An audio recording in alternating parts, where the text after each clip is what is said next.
everybody, it's Watch Display here. Today I have a review for you of the Breitling SuperOcean Heritage 2. All right, so what does that mean? So Breitling previously had a example, I'll call it the pre-ceramic. That was just the Breitling SuperOcean Heritage. And now they've actually introduced another iteration of the watch. A few quick updates they did. A whole lot of them aren't noticeable, but you will notice this one does have a ceramic bezel, hence I call the SuperOcean Heritage 1 the pre-ceramic, so this one does have a ceramic bezel. They did change some of the indices. They changed the hour hand. They put like basically a little line in the triangle on the hour hand. They changed the design of the lugs just ever so slightly. And they have now got the Breitling B movement in there, but everyone knows that that is an in-house Tudor movement. Basically, Breitling takes the in-house Tudor movement at its base, and then they do some modifications. So the Breitling does not have the silicone hairspring that the Tudor movement does. However, the Breitling B movement is finished to a much better degree versus the Tudor movement, which is more just like an industrial bead blasted finish. This one actually has the Côte de Genève. It has a 70-hour power reserve, and just to give you a little bit of a heads up, they also do have this in a chronograph. So they have a chronograph in a 44, and they also have the SuperOcean Heritage 2, just the diver three-hander like I have here. They have it in a 42, a 44, and a 46, which I think the 42 millimeter actually wears really, really well. Given this bracelet, you're able to actually legit pull down very, very tightly to the wrist, and also the contouring shape of the lugs, as well as just the overall lightness, or I wouldn't say lightness, but just like the feathery fluid wave that the bracelet does around the wrist. So let's just get a little bit closer to the watch. Let's check it out. And like I actually have only had this watch for about maybe 48 hours, a little more give or take. And I've been wearing it every day. For those past 2 days, I wear it pretty much the whole day, and I'm really, really, really liking this watch. Substantially more than my Omega Seamaster 300, what is it, Master Coaxial or Coaxial MC, so Master Coaxial. I'm actually liking this one a lot better. It just kind of suits me better. But let's get up a close look and check it out. All right, everybody, so just quick wrist shot. I did actually, in the introduction, have the actual Breitling on, but I was like, you know what? I'll throw this little Seiko mod that I have. It's basically a Seiko SKX with an H35 movement. It also has a turtle dial, turtle hands, turtle chapter ring, a new crown, and then it has a gold coin edge bezel assembly with a ceramic black insert with gold markers. Pretty much kind of gives it kind of a cool little vintage but yet modern vibe. And I got it on a 22 millimeter Christopher Ward strap, a vintage leather strap. All right. Oh, I do actually have if anybody's interested in this, I have the OEM turtle insert with the SKX bezel. I'm going to sell this, and it still has the gasket in it also. All right, so to the Breitling SuperOcean Heritage 2. All right, so just to get a little bit of measurements, and I've already pre-measured this, so I didn't have to get the calipers out. I did do a manual reading, so that excuse me, so that I didn't have to keep stopping and do all of that kind of stuff. So first and foremost, on the website it says that this watch is 14.3 millimeters thick. However, I am getting 14 millimeters thick, and that's from the center of the case back to the top center of the crown, or of the crystal.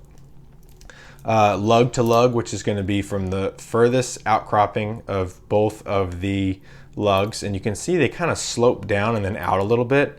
This top angle, which is the main angle that you see on the wrist, is around 49 millimeters, but this little extra little outcropping puts it at right around 50 millimeters lug to lug. So once again, lug to lug is from here to here, and it is 50 millimeters to that furthest out point.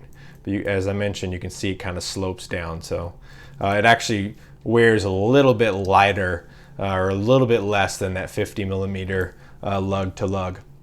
Now from the 9 o'clock position to the 3 o'clock position, including the crown, I'm getting right in between 44 and 45 millimeters. So that, like I said, is including the crown. And this crown is actually a really nice crown to wind. I found it very substantial and locks down very nicely. And then our measurement from 10 to 4. And you will notice this bezel just ever so slightly sits out a little bit further than the case. So the case kind of slopes in a little bit. So it does measure the 42 millimeters from 10 to 4 if you're using the actual bezel. The actual case itself is closer to 41 millimeters. So kind of take it how it is. The bezel sits just a little bit farther out due to the edging on it, and it just kind of overslopes a little bit.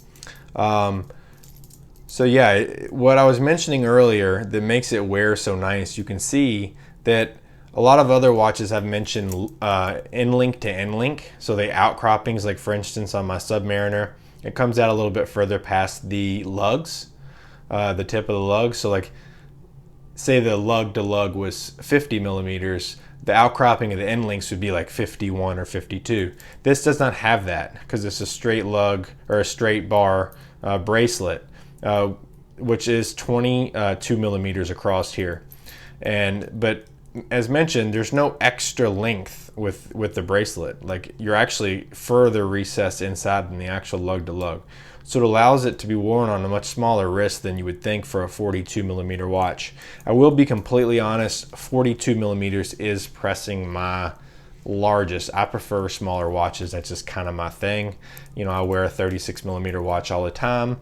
I wear my 40 millimeter sub, which is honestly ideal for me. That's 6-digit sub. But this one works due to the bracelet and due to just a very well executed case design.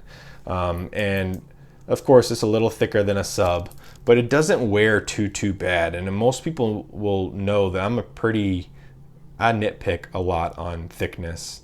And I also nitpick on lug to lug also. And this one actually wears really nice. I haven't had any issues with it, like banging it on stuff like I have some other thick watches. And I'm gonna tell you right now, this bracelet, where do you ever find a tapered mesh bracelet like this? And I mean, it is just, let's see if I can get it close on here, but I mean, this thing just really flows nice around the wrist. It's very well made. The bracelet has screws, or one screw. So like for instance, on the Omega that I had, you had to undo a screw on each side and then pop out a bar. This one is just one solid screw, just like the 6-digit Submariner bracelet. So a very nice design bracelet. And the clasp, I'm usually not a huge fan of this style clasp. However, you'll notice that this is like a very petite clasp. This is just fingerprints. It's very small, and it actually like tucks right into the bracelet very, very well. And I've already actually put a scratch on it. What the heck? Whatever. But I guess for this type of bracelet, I would have preferred to have this clasp, because I would not have want this only where you can take out links, because this gives me the advantage of having 4 micro adjustments as well, which you can see I actually have it on the second micro adjustment. So overall, I mean, nothing super fancy with the clasp. It is a very nice clasp, and once it's the second flip lock, that thing is not coming open. There's no push button release or anything, so you do have to pop under with a nail and pop under with a nail. First one's really easy to get up. The second one is a little bit trickier. I don't have the biggest nails, you can see. I do have to kind of dig in there to pop that up. So if that's somebody that, if you're a nail biter or you simply don't have any nails, it might be a little tricky to get that second one up, because it is locked very secure, but it does come open. Finishing, all of the inside of the clasp is finished, obviously. And we do not have an exhibition case back, just a solid case back, which I actually prefer, unless the movement's just like amazing. And keep in mind, I'm a Rolex, like Rolex is my main brand, so I'm kind of used to not seeing the movement. So unless it's just like a crazy well decorated movement, like a A-lane or even a Glashütte with the hand finishing on some of the parts of the movement, or a Jaeger LeCoultre, I don't really care to see the movement. Like specifically like stuff like Seikos, where like you see a Seiko with a, you know, like a sub $1,000 Seiko, and you see them with the Escabischen case back. I'd rather not see the movement. There's nothing to see in there. I mean, I guess some of the like Seiko 5 level people that, you know, kind of first automatic, they kind of want to see it beat, and I get that. But for me, I don't, unless it's beautiful, I don't want to see it. But overall, I think it's an awesome watch. As mentioned before, this one does have this ceramic insert. There's no actual numbers on here, so that may make it hard if you were actually using this for a dive watch. However, I'm not using it for a dive watch. The bezel construction is insane on here. I mean, it is just amazing. It has screws all the way around, so like you would have to actually have to take out those screws. You are not popping this bezel off. You are not popping this crown off. This is just a really, really well made watch. Very well constructed. It feels like a tank, and a couple people have mentioned or asked on my Instagram, how do I like it? And I say it's built like a tank. It's basically ready for battle, but it's got some good, nice looks too. This is a sexy watch in my opinion. And what I like about this compared to, like, say, the Tudor Black Bay, and even more specifically the GMT, there is no heritage there. Like, yes, they are taking hints and cues from their vintage divers, but it's not like they ever even made a GMT Tudor. And the Tudor Snowflake Submariners look really nothing like the Tudors. Now, I do know that there's even an older Tudor diver that they say they kind of mimicked it after. But I just feel like this looks a lot like its watch that it was actually made after, and it's a really nice watch. You do have AR coating on both sides, so it's like you're looking through nothing basically. You see straight through the dial. And I'm going to include some macros here, but this dial is black, and a lot of people would think it's matte, but it almost looks textured in certain lighting. And in direct sunlight, you'll see that this is actually a black sunburst dial, and it actually gives off like a charcoal hue whenever you're in certain lighting. And I've even gotten into, like, with the, I guess, the mix of the blue AR coating and the black sunburst, you get almost like a, not champagne, but a deep chocolate, like an espresso color sometimes. So it's a really, really dynamic, diverse dial. And I just really like this watch. I'm not going to say is it a keeper yet, because I haven't had it long enough to say that. And you guys know that the Omega I only had that watch for maybe 3 weeks and it was gone. I will say that I am honeymooning much better with this than I was the Omega Seamaster 300 Master Coaxial. I think this is a sexier watch in my opinion. There's nothing wrong with that watch. With the Omega, you get a lot for it, but it just, I don't know, when I wear this watch, it looks very different. I think part of it is just the awesome bracelet on it as well. But stay tuned for some updates on my overall opinion. I might even compare it to some other watches. Let me just quickly give you a wrist shot. Take off this Seiko SKX mod, and I will give you a wrist shot. And my wrist size is 6 3/4, so close to 7 inches. Let's put it on properly. So there you go. It does not outspan my wrist at all, and you guys know I even wear a 36mm watch, and this watch does not feel too big to me. It just feels right at home, and it's very, very comfortable. You can see I got like an exactly perfect fitting. I do wear my bracelets a little tighter. There's not a whole lot of wiggle room. Really quickly, I do have the box here too. I did get this one from a NAD, so brand new. I just took the stickers off a couple nights ago. It's got a real cool genuine leather kind of Breitling cockpit style. Of course, it came with all the box and papers and all that kind of stuff. I got this one from Greg the Watch Guy on IG. He's got a jewelry store in South Carolina. But here's the outer portion of the box, and it's got like these kind of like almost rivets to it. It's a very, very nice box. It's actually really nice. I enjoy it a lot. But overall, I'm enjoying it so far, and stay tuned for my update on it in a couple of weeks. I'd probably like to at least have it for a month before I do a full review on my overall opinions. Thank you for joining me, and please follow me on Instagram at Watch Display.